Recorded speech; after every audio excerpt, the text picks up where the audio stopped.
Hello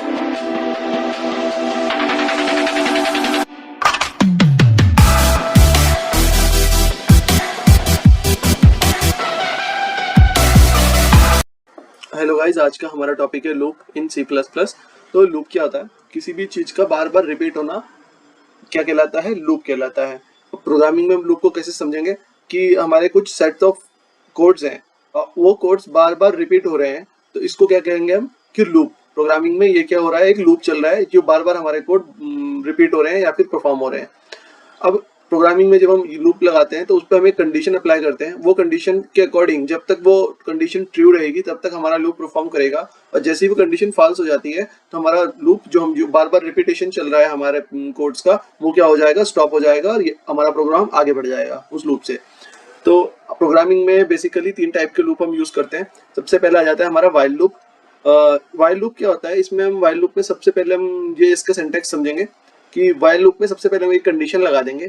ये क्या करेगा, उस कंडीशन को पहले चेक करेगा कि क्या वो कंडीशन ट्रू है। अगर जो कंडीशन ट्रू है तो फिर हमारा जो ये कोड है ये परफॉर्म होगा। उसके बाद दोबारा इसी कंडीशन में जाएगा, चेक करेगा कि क्या ये कंडीशन फिर से ट्रू है, और अगर जो दोबारा ट्रू निकल जाती है तो फिर से इसे परफॉर्म करेगा, और ये साइकिल चलता रहेगा जब तक कि हमारी ये कंडीशन फॉल्स नहीं हो जाती।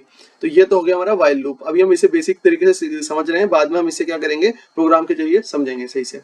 तो फिर उसके बाद आता है the do while loop. Do while loop क्या होता है? यहाँ में क्या कर रहे थे, हम सबसे पहले कंडीशन अप्लाई कर रहे थे, उसके बाद हमारा जो ये कोड है परफॉर्म हो रहा था। लेकिन इसमें क्या होगा, सबसे पहले हम क्या करेंगे, जैसे डू लिखेंगे उसके बाद ये सबसे पहले इसे परफॉर्म करेगा। मतलब एक टाइम तो इसने परफॉर्म करना ही करना है इस वाले कोड को, उसके बाद ये कंडीशन चेक करेगा। मतलब पहले ये वंस टाइम इसे परफॉर्म करने के बाद कोड को, जो भी हमारा सेट ऑफ कोड जिसमें हमने लूप लगाया है उसे परफॉर्म करने के बाद फिर ये कंडीशन को चेक करेगा क्या ये कंडीशन ट्रू है। अगर जो वो हमने कंडीशन लगाई है वो ट्रू निकल जाती है तो ये दोबारा इस वाले पोर्शन पे जाएगा और ये इसको दोबारा रिपीट करेगा, फिर से कंडीशन चेक करेगा, फिर से इस कोड को रिपीट करेगा, फिर से कंडीशन चेक करेगा, फिर से इस कोड को रिपीट करेगा जब तक कि ये कंडीशन हमारी फॉल्स नहीं आ जाती। तो ये होता है डू व्हाइल लूप। इन दोनों में अंतर क्या है, इसमें कंडीशन पहले लग रही थी और इस वाले द डू व्हाइल लूप में कंडीशन लास्ट में लगेगी। मतलब एक बार टास्क हमारा परफॉर्म हो जाएगा उसके बाद इसकी कंडीशन चेक करेगा। उसके बाद आता है हमारा फॉर लूप। फॉर लूप इसमें क्या होता है, सब जो सिंटेक्स मैंने दिखाया यहाँ पे, फॉर लूप में क्या होता है, सबसे पहले वेरिएबल वैल्यू आएगी। ठीक है, कि हमें जो हम वेरिएबल ले रहे हैं उसकी वैल्यू कितनी है, हमें एक वैल्यू तो देनी पड़ेगी उसे स्टार्टिंग के लिए। उसके बाद आता है हमारा कंडीशन, कि हमने जो कंडीशन लगाई है वो क्या है, जो हम यहाँ पे लगा रहे थे व्हाइल लूप में कंडीशन, ये यहीं पे लगेगी, इसके स्टार्टिंग में लगेगी।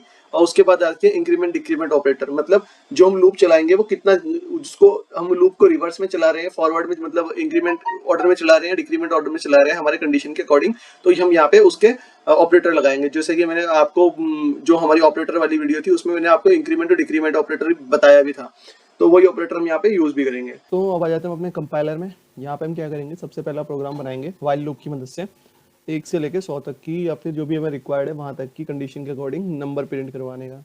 अब लूप का जो हेल्प होगी हमारे प्रोग्राम में वो ये होगी, अगर जो मैं नॉर्मल प्रोग्राम बनाऊंगा तो मुझे हर एक नंबर के अलग से सी आउट, उसके बाद उस नंबर के लिए डालना पड़ेगा कि क्या नंबर प्रिंट करना है, फिर दोबारा से सी आउट करना पड़ेगा मल्टीपल टाइम, जब तक मुझे वो प्रिंट करवाना है तब तक सी आउट करना पड़ेगा। लेकिन मुझे एक ही चीज़ बार बार रिपीटेशन में चाहिए, मुझे कराना प्रिंट ही है।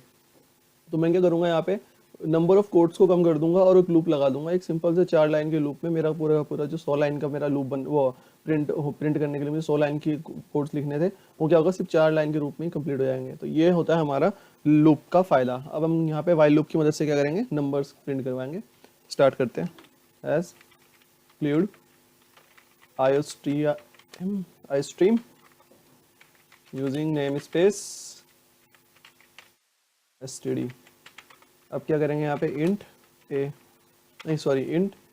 मेन जो हमारा फंक्शन है, पैरेंथेसिस, यहाँ पे हमारा क्या लग जाएगा, सबसे पहले तो हमें एक वेरिएबल लेना पड़ेगा जिसमें हमें एक वैल्यू असाइन करनी पड़ेगी, स्टार्टिंग वैल्यू, कि हमारा जहाँ पे से स्टार्ट हो, क्योंकि हमें चाहे तो हम इसे बाद में भी कर सकते हैं। इंट मैंने यहाँ पे कोई वेरिएबल ले लिया है, ठीक है, इसे मैं चलो बाद में करूँगा, यहाँ से कोई फर्क नहीं पड़ता। अब मैं यहाँ पे अगर जो व्हाइल लूप लगाता हूँ तो मुझे क्या करना पड़ेगा, या तो मैं इसे ए को यहीं पे असाइन कर दूं कोई वैल्यू कि जहाँ से स्टार्ट हो रहा है, या तो क्या करूँ मैं नीचे से असाइन करूँ इसे लूप के अंदर। तो मैं अगर यहाँ पे चाहूँ तो मैं यहाँ पे इसे a = 0 कर सकता हूँ, ठीक है। अब यहाँ पे क्या करना पड़ेगा, मुझे एक व्हाइल लूप लगाना पड़ेगा। व्हाइल लूप का क्या होता है, सबसे पहले कंडीशन लगती है a स्मॉलर देन और =, ठीक है। तो इसमें क्या होगा, इज इक्वल्स मतलब अगर जो मैं 10 तक करूंगा तो 10 तक ही पूरा का पूरा अपना वैल्यू को चेक करेगा। अगर जो 10 तक ट्रू है तो ठीक है, अगर जो मैं स्मॉलर देन 10 कर देता तो फिर 9 में ही कंप्लीट हो जाता, 10 प्रिंट ना होता। ये हो गया हमारा वाइल लूप। अब यहाँ पे पैरेंथेसिस कंडीशन लगा दी मैंने वाइल लूप की। यहाँ पे C out A and L, line को कंप्लीट कर दिया। यहाँ पे अब क्या करना है मुझे, अगर देखो यहाँ पे अभी मैं नॉर्मल इस लूप पे चलूँ, क्या होगा, ए की इनिशियल वैल्यू 0 है, चेक करेगा 0 है, 10 से कम है, 10 के बराबर मतलब बराबर या उससे कम होनी चाहिए तो ठीक है, कंडीशन ट्रू हो जाएगी यहाँ पे वाइल वाले में, इस वाले पोर्शन में।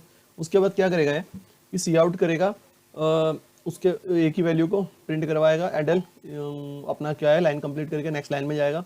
फिर क्या करेगा, यहाँ पे कुछ तो हुआ नहीं ऐसा कि जो ए की वैल्यू चेंज हुई हो, तो ये क्या करेगा, दोबारा वापस यहीं जाएगा लूप में, फिर ए की वैल्यू 0। तो ये इनफाइनाइट टाइम तक चलता जाएगा जब तक ए की वैल्यू 0 रहेगी, लूप में ही हमारा पूरा प्रोग्राम फंस जाएगा। तो हमें क्या करना है कि ऐसा नहीं करना है कि हमारा कि ए की वैल्यू हमें मिले, हमें 1 बाय 1 इंक्रीमेंट करनी है। तो हमें क्या करना पड़ेगा, लूप में हमें क्या करने का, इंक्रीमेंट ऑपरेटर का इस्तेमाल करना पड़ेगा। अगर जो हमें डिक्रीमेंट का करना है तो हम डिक्रीमेंट का भी कर सकते हैं, अकॉर्डिंग है। अभी मैं यहाँ पे इंक्रीमेंट का बना रहा हूँ तो इंक्रीमेंट का कर दूंगा। तो सबसे पहले ए प्लस प्लस ऑपरेटर लगाया, सेमी कॉलम, ये कर दिया मैंने बंद। अब इससे क्या होगा, जैसे ही ये लाइन कंप्लीट होगी प्रिंट करेगा, उसके बाद ए की वैल्यू को 1 इंक्रीमेंट कर देगा, 1 इंटीजर वैल्यू के साथ इंक्रीमेंट कर देगा। इंक्रीमेंट होगी वैल्यू तो यहाँ पे फिर 1 जाएगा, 1 चेक करेगा, फिर दोबारा से आएगा, फिर दोबारा से चेक, दोबारा से इंक्रीमेंट मतलब प्रिंट करेगा, फिर से इंक्रीमेंट करेगा, फिर 2 आएगा, ऐसे करते करते 10 तक जाएगा और ये वैल्यू 10 तक ट्रू रहेगी। जैसे ये 11 होगा तो ये कंडीशन फॉल्स हो जाएगी और यहाँ हमारा लूप टर्मिनेट हो जाएगा। ठीक है, अब यहाँ पे रिटर्न टाइप 0 कर देता हूँ। ठीक है, मेन में वैल्यू। अब इसे प्रिंट करा के देखते हैं कि कैसे काम करता है। ये देखो दोस्तों, ये 0 से लेकर 10 तक प्रिंट कर गया, मतलब हमारा प्रोग्राम बढ़िया काम कर रहा है। तो ये तो हो गया हमारा वाइल लूप। अब इसका तो मैंने समझा दिया आपको। अब वाइल लूप और डू वाइल, इसके बाद आता है डू वाइल लूप। तो दोनों में अंतर भी बताऊंगा मैं आपको। अभी क्या करता हूँ मैं यहाँ पे इसे कोट्स में बंद कर देता हूँ। ये क्या हो गया, अभी हमारा सिर्फ एक कमेंट टाइप रह गया प्रोग्राम में, इसकी कोई वैल्यू नहीं है, ना ये रन करेंगे। ठीक है, तो आप इस तरह से इन ऑपरेटर्स का यूज़ करके अपना ये इसको डॉक्यूमेंट सेक्शन में कन्वर्ट कर सकते हो प्रोग्राम में। ठीक है, ये बेसिकली तब यूज़ होता है कि मैं प्रोग्राम में कोई चीज़ दिखानी होती है कि भाई यहाँ पे ये प्रोग्राम इसलिए काम कर रहा है, तो हम वहाँ पे ऐसे /* लगा के और अपना बता सकते हैं कि क्या है ये अलग पोर्शन क्या काम कर रहा है, ये कौन सा पोर्शन है प्रोग्राम का। ठीक है, यहाँ पे हम वाइल लूप लगाएंगे ना, वाइल नहीं, अब वाइल तो हमने कर दिया, अब हम डू वाइल वाला कर रहे हैं। तो सबसे पहले इसका नाम से समझ जाओ, डू सबसे पहले इसे प्रिंट करना है, उसके बाद वाइल मतलब कंडीशन अप्लाई होगी कि जब तक ये कंडीशन ट्रू रहेगी, फिर से डू करो, फिर से वाइल, फिर चेक करेगा। तो ये इस तरह से कुछ है, आप नाम से भी थोड़ा हल्का हल्का आइडिया ले सकते हो। मैंने डू का लगाया, जैसे पैरेंथेसिस, डू के बाद हमारा से पैरेंथेसिस लगता है, यहाँ पे हमारा प्रोग्राम आएगा, मतलब कि जो हमने जो प्रिंट करवाना है ए। ठीक है, एंड एल। ठीक है, उसके बाद ए प्लस प्लस का ऑपरेटर हमें यहाँ भी लगाना पड़ेगा, क्योंकि हमें अपने लूप को फंसाना नहीं है किसी एक ही जगह पे कि ये एक ही चीज़ को प्रिंट करता रहे और आगे ना बढ़े। फिर क्या होगा, जैसे ये हमारा कोड करेगा इस पैरेंथेसिस के अंदर, इसके बाहर क्या करेंगे हम, जैसे डू, उसके बाहर क्या करेंगे, जिसे थोड़ा अलग कर देता हूँ वरना आप सोचोगे कि ये सारा खिचड़ पिचड़ हो रहा है। यहाँ पे हम वाइल लगा देंगे, वाइल, फिर लग जाएगी हमारी कंडीशन। कंडीशन में क्या होगा, कंडीशन में हम जैसे सेम कंडीशन ही लगेगी जैसे वाइल में लग रही थी ऊपर वाइल लूप में 10, ये मैंने लगा दी कंडीशन, और यहाँ पे हमें सेमी कॉलम लगाना है इसे कंप्लीट करने के लिए। तो ये हो गया क्या हमारा डू वाइल लूप। डू इसमें और इसमें अंतर क्या है कि इसमें सबसे पहले कंडीशन लगी थी, ये कंडीशन चेक कर रहा था, उसके बाद परफॉर्म कर रहा था। इसमें सबसे पहले एक बार तो अपने आप के जो वैल्यू है ए की, उसको तो प्रिंट करेगा ही करेगा, क्योंकि कंडीशन बाद में लगी है। मतलब पहले काम कर दो, उसके बाद कंडीशन लगा लो, फर्स्ट टाइम के लिए। दूसरी बारी में तो फिर ये कंडीशन दूसरे वाले टास्क, जब यहाँ से लूप चलेगा तो दूसरे वाले टास्क के लिए तो ये कंडीशन पहले आ गई ना, तो इसलिए पहले वाले टास्क जब फर्स्ट टाइम हम परफॉर्म करेंगे इस वाले लूप को, तो उस तब के लिए कंडीशन इस पर कुछ नहीं लगती है स्टार्टिंग में। ठीक है, मैं इसे परफॉर्म करता हूँ।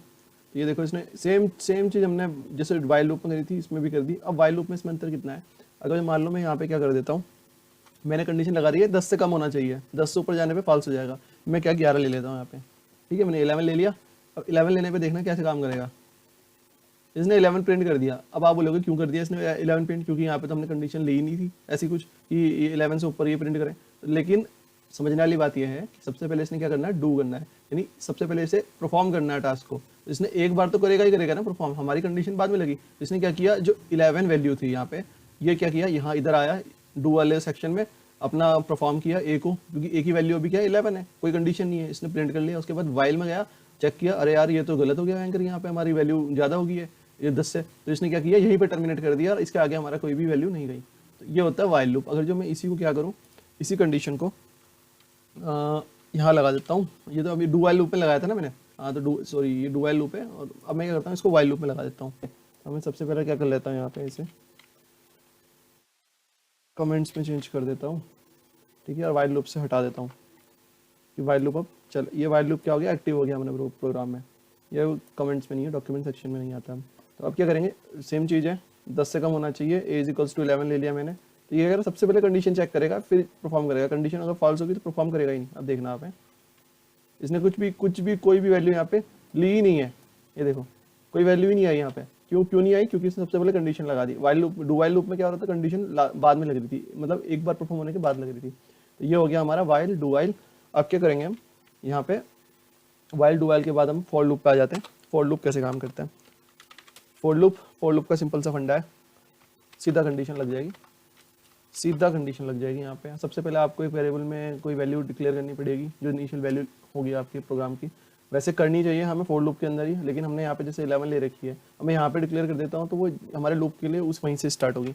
ए इज इक्वल्स टू, इसमें फ़र्क नहीं पड़ता यहाँ पे, मैं इज इक्वल्स टू 0 ले लेता हूँ, उसके बाद a smaller is equals to 10, ठीक है। जब तक ये कंडीशन रहेगी, कंडीशन सबसे पहले हमने वेरिएबल में एक वैल्यू ले ली, उसके बाद इनिशियल वैल्यू ले ली, उसके बाद हमने कंडीशन लगा दी। अब क्या करेंगे हम, इंक्रीमेंट और डिक्रीमेंट ऑपरेटर लगाएंगे। यहाँ पे हमने as equals to plus plus कर लिया, सिंपल। अब क्या करेंगे हम, यहाँ पे हमने ये पैरेंथेसिस लगाया और सिंपल सा एक सी आउट का प्रोग्राम बना दिया, कोड लिख दिया, सी आउट एंड एल, वही इतना सा काम है हमारा, और ये इतने में ही खत्म हो गया। क्योंकि फॉर लूप बहुत ही आसान होता है लगाना, बस इसे समझने वाली बात इतनी है कि हमने यहाँ पे सब कुछ आपका जो है फॉर लूप के कंडीशन ये पहले स्टार्टिंग में ही लग जाता है, इंक्रीमेंट भी, कंडीशन भी, और आपका जो वेरिएबल आपने लिया है उसका इनिशियल वैल्यू भी, ठीक है। अभी यहाँ पे जैसे मैंने क्या किया, यहाँ पे मैं 11 ले रहा था पहले, तो यहाँ पे कुछ भी लेने की जरूरत नहीं है, यहाँ पे सिर्फ हमें क्या करना है, एक वेरिएबल डिक्लेयर करना था, वो हमने कर दिया यहाँ पे, बस हमारा इतना ही काम था यहाँ पे इस वाले पोर्शन पे। जरूरी नहीं यहाँ पे आप अगर 10-20 कुछ भी ले लो, हमारे लूप के लिए यही वाला अप्लाई होगा जो हमने लूप के अंदर जो कंडीशन में ये फॉर लूप में यहाँ पे डिक्लेयर किया है, ठीक है। स्टार्ट करते हैं, सेम चीज़ इसने भी परफॉर्म करी, यहाँ पे 1 से लेकर 10 तक की सारी वैल्यू को डिक्लेयर कर दिया, वो प्रिंट कर दिया, ठीक है। ये हो गया हमारा फॉर लूप। अब फॉर लूप बड़ा ही सिंपल होता है। तो अगर जो आपको समझ आया है और आपको लगा है कि ये वीडियो इन्फॉर्मेटिव है आप लोगों के लिए, तो please like, share and subscribe to my channel. Thank you so much.